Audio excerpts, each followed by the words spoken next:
बिस्मिल्लाहिर्रहमानिर्रहीम। अस्सलाम वालेकुम स्टूडेंट्स। आज की वीडियो में हम chapter number 13 electromagnetism unit number 13.7 force on a current carrying coil को डिस्कस करेंगे।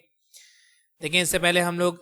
टॉपिक पढ़ के आ चुके हैं that force on a current carrying conductor place in an external magnetic field. अगर आप किसी कंडक्टर को किसी एक्सटर्नल मैग्नेटिक फील्ड के अंदर रखते हैं तो आपके उस कंडक्टर के ऊपर जो है वो मैग्नेटिक फोर्स लगती है। ठीक है, तो इसी चीज को हम लोग जो है यहाँ पर जो है वो डिस्क्राइब करेंगे। देखें, यहाँ पर हमारे पास एक इस तरह से रेक्टेंगुलर कॉइल आपको नजर आ रही है कि ये आपके पास जो है इस तरह से आपको कॉइल नजर आ रही है। ठीक है, करंट की डायरेक्शन इस तरह से कि यूं हमारे पास जो है ये फर्स्ट पाथ है करंट की, फिर यहाँ से डाउनवर्ड डायरेक्शन में, फिर यहाँ से इस तरह राइट डायरेक्शन, फिर अपवर्ड डायरेक्शन में, इस तरह से आपके पास जो करंट को दिखाया जा रहा है। ठीक है, देखिए ये हमारे पास है length of the coil that is represented by A, और ये हमारे पास है width of the coil that is represented by B. और यहाँ पर आपको ये दिखाया जा रहा है कि आपके पास इस तरह से जो है वो मैग्नेटिक फील्ड जो है वो फ्रॉम लेफ्ट टू राइट जो है इस तरह से मूव कर रही है। ठीक है, अब यहाँ हम कुछ चीजें पहले ही देख लेते हैं कि हमारे पास क्योंकि ये कंडक्टर है, कंडक्टर के ऊपर जब हमारे पास जो है वो मैग्नेटिक फील्ड और कंडक्टर के दरमियान एंगल, अगर हमने फॉर्मूला क्या बनाया था that F equals to B I L sine theta, तो अगर हमारे पास जो है वो साइन 180 डिग्री, देखें अगर हमारे पास मैग्नेटिक फील्ड और करंट फर्स्ट वाले फेज को मैं देख रहा हूं तो इन दोनों के दरमियान हमारे पास जो एंगल है वो कितना है 180 डिग्री का है, और एंटी पैरेलल है तो हमारे पास यहां पर इस वाले फेज के ऊपर फोर्स होगी 0। ठीक है, according to the formula of B I L sine theta that is magnetic force applied on a conductor due to external field. तो यहाँ पर फर्स्ट फेज के ऊपर हमारे पास कोई जो है वो मैग्नेटिक फोर्स नहीं लगेगी, जबकि दूसरे वाली जो हमारे पास फेस है, इस वाले फेज के ऊपर देखिए हमारे पास मैग्नेटिक फील्ड और करंट की डायरेक्शन 90 डिग्री के एंगल के ऊपर है, यानी कि यहां पर हमारे पास जो मैक्सिमम फोर्स लगेगी according to the formula of B I L sine theta, right. और फिर थर्ड वाले फेज को देखिए, अब थर्ड वाला फेज हमारे पास जो है वो पैरेलल हो गया है मैग्नेटिक फील्ड के साथ। तो जब हमारे पास मैग्नेटिक फील्ड और करंट दोनों पैरेलल हो जाए तो according to the formula B I L sine 0 degree, ये फेज के ऊपर, इस वाली फेज के ऊपर भी कोई मैग्नेटिक फील्ड हमारे पास जो है वो जनरेट नहीं होगी। और फिर हमारे पास फोर्थ जो हमारे पास फेस आपको नजर आ रहा है,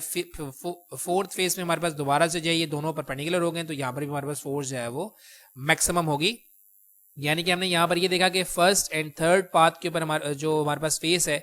इस पे कोई मैग्नेटिक फोर्स नहीं है, जबकि सेकंड और फोर्थ के ऊपर हमारे पास जो मैक्सिमम मैग्नेटिक फोर्स अप्लाई हो रही है। ठीक है, अच्छा, अब टॉर्क किस तरह से जनरेट होता है हम देखें। हमारे पास यहाँ करंट की डायरेक्शन डाउनवर्ड डायरेक्शन में है, राइट। अगर आप जो है वो राइट हैंड रूल इस्तेमाल करेंगे तो राइट हैंड रूल अगर आप इस्तेमाल करेंगे तो आपको ये नजर आएगा कि करंट अगर हमारे पास डाउनवर्ड डायरेक्शन में है और हमारे पास मैग्नेटिक फील्ड जो है वो राइट डायरेक्शन में, तो फोर्स यहां से इनवर्ड डायरेक्शन में होगी, यानी कि इस वाले फेज के ऊपर आपके पास जो फोर्स है उसकी डायरेक्शन इनवर्ड होगी, इनवर्ड टुवर्ड्स द पेज। और अगर आप यहां पर देख रहे हैं, अगर यहां आप देखेंगे तो यहां आपको ये नजर आएगा कि आपके पास यहां इस वाले फेज के ऊपर, क्योंकि करंट की डायरेक्शन रिवर्स हो गई है, तो यहां फोर्स हमारे पास आउटवर्ड फ्रॉम द पेज आएगी। आप देखें रेक्टेंगुलर कॉइल में इनवर्ड फोर्स और आउटवर्ड फोर्स क्या करेंगे, देखिए हमारे पास ये क्या है, अनलाइक पैरेलल फोर्सेस, तो ये क्या करेंगे, कपल जनरेट करेंगे, यानी कि हमारे पास इस रेक्टेंगुलर कॉइल को घुमाना शुरू कर देंगे, यानी कि इसके अंदर हमारे पास टॉर्क प्रोड्यूस होना शुरू हो जाएगा। That is called the torque on a current carrying conductor that is place in an external magnetic field. तो हम लोग इसको जो है यहाँ पर वर्डिंग के अंदर देखते हैं। देखिए हम यहाँ पर करेंगे when a current carrying coil और loop is placed in uniform magnetic field it experiences a force, this force can exert torque on a coil और लूप ऑफ द वायर। देखें अभी हम लोगों ने बात की कि फोर्स किस तरह से घुमा रहा है, ये हम लोग डिस्क्राइब कर चुके हैं। ठीक है,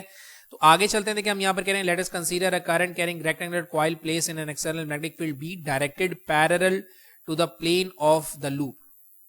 यानी कि हमारे पास जो लूप का जो प्लेन है उसके हमारे पास जो पैरेलल मैग्नेटिक फील्ड हम लोगों ने अप्लाई की हुई है। देखिए हम यहाँ पर कह रहे हैं no magnetic forces act on side 1 and 3, side 1 और 3 के ऊपर कोई मैग्नेटिक फोर्स अप्लाई नहीं होगी because these wires are parallel to the field 0 degree. देखिए ये हमारे पास एंटी पैरेलल है, ये पैरेलल है, तो the length of the side 1 and 3 is B, और यहाँ हमारे पास जो साइड की लेंथ है वो क्या है, बी है। देयरफॉर मैग्नेटिक फोर्स इज, तो यहाँ पर हमारे पास मैग्नेटिक फोर्स क्या हो जाएगी, बी आई बी। देखें हमारे पास वैसे basically formula B I L होता है, लेकिन यहाँ पर लेंथ हमारे पास बी है, सो दैट्स वाई क्या हो जाएगा, B I B sine 0 degree, और साइन 0 हमारे पास जो है वो 0 डिग्री होता है। दैट्स वाई हम क्या यहाँ पर कह रहे हैं कि हमारे पास F1 यानी कि फोर्स 1 और फोर्स थर्ड वाले जो फेस के ऊपर फोर्स है वो हमारे पास 0 होगी, कोई मैग्नेटिक फोर्स यहाँ पर अप्लाई नहीं हो रही है। सिमिलरली देखिए मैं यहाँ पर आपको एक एनिमेशन दिखा रहा हूँ कि आपके पास देखें ये हमारे पास ये जो ब्लू कलर का नजर आ रहा है ये हमारे पास नॉर्थ पोल है, रेड कलर का आपको जो नजर आ रहा है that is called the south pole. देखिए यहाँ से हमारे पास करंट जो है वो एंटर हो रहा है, देखिए ये आपके पास करंट जो है वो एंटर हो रहा है, यहाँ से आपके पास जो कॉइल के अंदर करंट गुजरेगा, तो जब कॉइल के अंदर से करंट गुजरेगा तो आपको देखें यहाँ पर टॉर्क प्रोड्यूस होता नजर, यानी कि कॉइल जो है वो आपको इस तरह से रोटेट होती हुई नजर आ रही है, देखें इस तरह से, यानी कि टॉर्क प्रोड्यूस हो रहा है। एक साइड से आपका फोर्स इनवर्ड होगी, जैसे मैंने आपको यहाँ बताया कि यहाँ फोर्स इनवर्ड है, यहाँ पर फोर्स आउटवर्ड है। अनलाइक पैरेलल फोर्सेस हमारे पास जो वो कपल प्रोड्यूस करवाएंगी, यानी कि हमारे पास ये कॉइल जो है इस तरह से रोटेट करना स्टार्ट कर देगा, राइट। तो हम लोग यहाँ पर ये डिस्क्राइब कर चुके कि F1 और F3 के ऊपर कोई फोर्स नहीं है। सिमिलरली इसी तरीके से अगर हम लोग जो है वो बात करें, however maximum magnetic force is act on side 2 and 4 because these sides are perpendicular to each other। ये जो 2 and 4 हमने देखी थी, ये देखें 2 and 4 साइड हमारे पास जो है वो मैग्नेटिक फील्ड के साथ परपेंडिकुलर है, दैट्स वाई यहाँ पर हमारे पास जो मैक्सिमम फोर्स होगी दैट इज BIA, क्योंकि हमारे पास लेंथ जो है 4 और 2 साइड्स की वो हमारे पास A है, सो दैट्स वाई क्या हो जाएगा BLA और sin 91 की इक्वल हो जाएगा, यानी कि F2 और F4 के ऊपर हमारे पास जो मैग्नेटिक फोर्स आएगी 2 और 4 फेस के ऊपर that is BI times A। By applying Fleming left hand rule, it can be seen that the force on side 2 and 4 are such that they produce a net torque। यानी कि अगर आप left hand rule इस्तेमाल कर लें या right hand rule इस्तेमाल कर लें तब भी आपको ये नजर आएगा कि हमारे पास जो साइड 2 और साइड 4 है इनके ऊपर हमारे पास जो अनलाइक पैरेलल फोर्सेस अप्लाई होनी होंगी, यानी कि एक इनवर्ड जाएगी तो दूसरी आउटवर्ड आएगी, तो इस तरह से हमारे पास जो है वो नेट टॉर्क प्रोड्यूस होता है, ठीक है। अच्छा लेकिन ये हम लोग डॉटेड लाइन से ये रिप्रेजेंट करें कि हमारे पास ये आउटवर्ड आ रही है और ये क्रॉस रिप्रेजेंट करें कि ये इनवर्ड जा रही है, तो हमारे पास जो है इस तरह से आपका जो कॉइल है वो इस तरह से रोटेट करना स्टार्ट कर देगा, right. Side view of a coil in a magnetic field, यानी कि ये देखें डॉट लाइन मैंने आपको क्या बताया कि आउटवर्ड फ्रॉम द पेज को रिप्रेजेंट करती है और cross line inward towards the page को रिप्रेजेंट करती है, यानी कि यहाँ से आपके पास जो फोर्स है इनवर्ड जा रही है, यहाँ पर फोर्स आपके पास आउटवर्ड आ रही है, तो आपका कॉइल जो है इस तरह से रोटेट करना स्टार्ट कर देगा, राइट। अच्छा अब हम लोग जो है ये टॉर्क की बात करते हैं कि टॉर्क हमारे पास क्या होता है। देखें turning effect of force that is called the torque और R cross F that is called the torque, यानी कि अगर मैं the magnitude of this torque, देखिए मैग्नीट्यूड ऑफ टॉर्क की अगर हम बात करें तो टॉर्क हमारे पास दो जगह पे जो है वो प्रोड्यूस हो रहे हैं, एक 2 के ऊपर और फोर्स के ऊपर, तो अगर आपने नेट टॉर्क निकाला तो दोनों टॉर्क्स को आप ऐड कर देंगे। अब देखें टॉर्क का फॉर्मूला कहता है फोर्स इनटू मोमेंटम, राइट। अब सेकंड वाली फोर्स जो है देखिए हमारा जो सेंट्रल पॉइंट है वही हमारे पास मोमेंट आता है जिसके अराउंड आपका जो है वो कॉइल घूम रहा होता है। सेंट्रल पॉइंट जो है that is called the moment axis of rotation. Pivot point जिसके अबाउट आपकी बॉडी घूमती है that fix point in a body is called the axis of rotation और पिवट पॉइंट, ठीक है। तो अगर आप पिवट पॉइंट से F2 का जो है वो डिस्टेंस देखेंगे तो ये भी हमारे पास देखें हमारे पास ये जो कंप्लीट लेंथ थी 2 और 4 की, ये हमारे पास क्या थी B डिवाइड बाई 2 थी, सो दैट्स वाई हमारे पास क्या हो जाएगा B डिवाइड बाई 2, राइट। और यहाँ पर भी हमारे पास ये क्या हो जाएगा B डिवाइड बाई 2।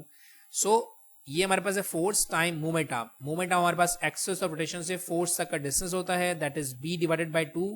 F2 के लिए B डिवाइड बाई 2 होगा और F1 के लिए भी हमारे पास F2 और 4 के लिए भी हमारे पास क्या होगा B डिवाइडेड बाई 2 होगा, राइट। सो आप जब दोनों को ऐड कर दोगे, जब आप इन दोनों को ऐड कर दोगे तो तो हमारे पास क्या हो जाएगा ये B divide by 2 cross B divide by 2 हमारे पास, तो उसको हम लोग जब आगे लेकर चलेंगे देखिए यहाँ पर हमारे पास क्या हो रहा है BIA times B/2 plus BIA plus B/2, क्योंकि हम लोग यहाँ पर फोर्सेस की जो है वैल्यूज को पुट करने का दैट इज BIA, फोर्स की जगह क्या आ जाएगा BIA, और यहाँ पर भी देखें दोनों फोर्सेस सेम है दैट्स वाई यहाँ पर BIA आ गया, यहाँ पर भी BIA आ गया टाइम्स B/2, ठीक है। तो जब आप इसको सॉर्ट आउट करेंगे तो B divided by 2 and B divided by 2 हमारे पास देखें हाफ प्लस हाफ किसके इक्वल हो जाएगा B के इक्वल हो जाएगा, यानी कि 1 के इक्वल हो जाएगा, तो ये हमारे पास क्या आ जाएगा B आ जाएगा BIA टाइम्स B, ये हमारे पास आ जाएगा torque on a coil that is placed in a external magnetic field, यानी कि B हमारे पास जो है एक्सटर्नल मैग्नेटिक फील्ड है, I हमारे पास जो करंट है, A हमारे पास जो है उसकी लेंथ है और B हमारे पास क्या है उस कॉइल की विड्थ है, राइट। अच्छा अब देखें अगर मैं एरिया और जो है वो लेंथ इनटू विड्थ को मैं अगर जो है वो कंबाइन कर दूं, since the length A and B is the width, यानी कि अगर हमारे पास A जो है वो लेंथ है और B हमारे पास विड्थ है of the coil, therefore A और B को अगर हम मल्टीप्लाई करेंगे तो हमारे पास क्या बन जाएगा एरिया बन जाएगा, दैट्स वाई A और B की जगह मैं क्या लेकर आ गया A को लेकर आ गया, that is torque on a coil that is placed in an external magnetic field equals to BIA, ठीक है। अच्छा अब इसके बाद देखिए हम कह रहे हैं कि above relation represent the maximum torque on a current carrying coil loop of the wire, यानी कि हमारे पास ये जो टॉर्क है ये मैक्सिमम जो है वो टॉर्क की रिप्रेजेंटेशन है, the torque equals to B I A. लेकिन अगर आपके पास जो फेस है, देखिए हमने कहा था कि फेस हमारे पास पहले हमने F2 और F4 को परपेंडिकुलर जो है वो सपोज किया, लेकिन अगर हमारे पास जो फेस है वो हमारे मैग्नेटिक फोर्स के जो हमारे पास एक्सटर्नल मैग्नेटिक फील्ड है उसके साथ कोई एंगल ड्रॉ कर रहा है, देखिए इस तरह से आपको एंगल नजर आ रहा है, ये फेस है आपके पास। अब देखें, अब फेस आपका एक्सटर्नल मैग्नेटिक फील्ड के साथ कुछ एंगल बना रहा है, तो फिर हमारे पास फॉर्मूला जो है यही वाला फॉर्मूला क्या हो जाएगा, दैट इज मैं यहाँ पर कह रहा हूँ now let the uniform magnetic field makes an angle theta with the face of the coil, यानी कि क्वाइल एक्सटर्नल मैग्नेटिक फील्ड के साथ थीटा एंगल बना रहा है, तो हमारे पास टॉर्क क्या हो जाएगा, torque equals to B I A sine theta. यहाँ पर हमारे पास देखें ये मैक्सिमम के लिए है, ये हमारे पास torque for the maximum rotation के लिए है, और ये हमारे पास जो किसी भी एंगल के लिए है कि हमारे पास अगर कॉइल जो है वो एंगल बना रहा है मैग्नेटिक फील्ड के साथ, तो हमारे पास जो है वो ये टॉर्क हो जाएगा, that is B I A sine theta, right. और अगर हम लोग जो है वो n number of turns of the coil की बात करेंगे, for n number of turns, तो हमारे पास फॉर्मूला बचेगा टॉर्क का, that is B I N A sine theta. इसको याद करने के लिए एब्रिविएशन हम लोग इस्तेमाल करते हैं BINA sine theta, that is the torque on a current carrying coil that is placed in an external magnetic field। अगर कोई क्वेश्चन है बेटा तो क्वेश्चन कर सकते हैं, इंशाल्लाह मैं इसको आंसर कर दूंगा। अपनी दुआ में याद रखिएगा। Thank you very much and Allah Hafiz.